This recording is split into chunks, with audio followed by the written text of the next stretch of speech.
It all started with Albert St. Georgi, and in 1927, Albert St. Georgi discovered vitamin C. Of course, the research that he was doing was related to scurvy, because they had seen that sailors died from internal hemorrhaging because they were deficient in some kind of substance.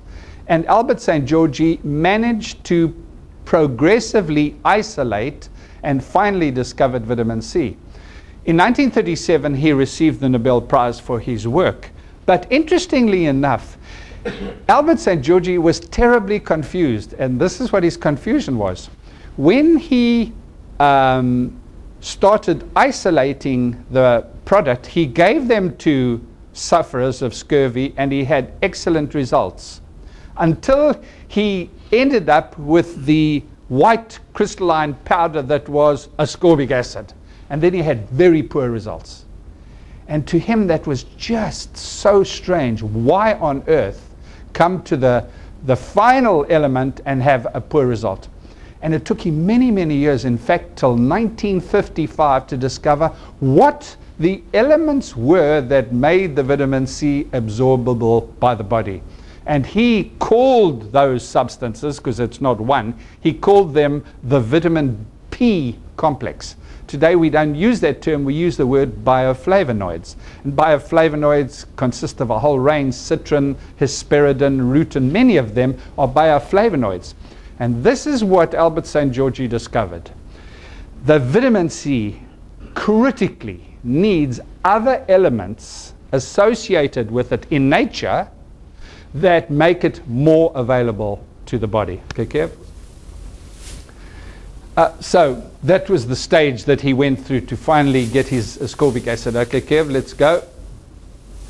The days to recovery, as you can see, in terms of the processing of the isolate, he had better and better and better results until the end, and the end result was poor. So that graphically demonstrates his progress. Okay, Kev? Now, this is just a graphic representation of, on the right-hand side, vitamin C expressed as ascorbic acid. That is a chemical isolate. On the left-hand side, that represents the food matrix. And the food matrix is made up of lipids, bioflavonoids, carbohydrates, enzymes, and very importantly, glycoproteins. One of the biggest problems in our modern world is a deficiency in glycoproteins. There are 8 distinct glyconutrients that we need in our diet for adequate functioning, which are not in most foods, and neither are they in vegetables and fruit, and especially fruit, because we abort the growth of the fruit. And those glycoproteins are only found in fruit when the fruit is picked ripe. And so we have a grave deficiency in the glycoproteins. So on the left-hand side, you can see the representation of the food matrix. But importantly, in the middle is the vitamin C, because in this case, we are using a food matrix vitamin C.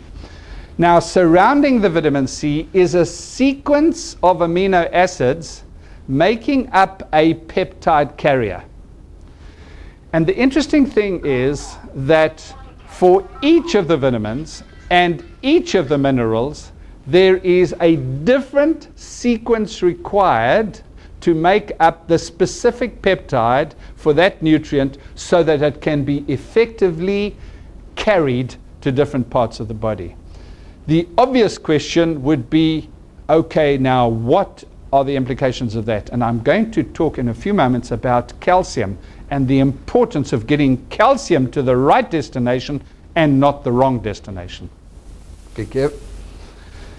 This is an interesting quote from the Lancet, where it says, we find that there is less than 20 milligrams of ascorbic acid in a potato. Yet the small amount, since it is complexed in a food source, is all the body needs, not only to prevent scurvy, but also to cure it. By contrast, the isolated chemical ascorbic acid has been shown to be insufficient in resolving a scurvy condition simply because it does not act as a nutrient. Isn't that interesting observation? Okay, Kev. Andrew Soleil is a chemist who worked under Albert St. Georgi. And he immigrated to America in the 30s, and he began working on this concept, and I'll tell you why he started working. His professor, who is Albert St. Georgi, said this to him: please make sure, hi, welcome. Please make, we need two chairs together there somehow, don't we?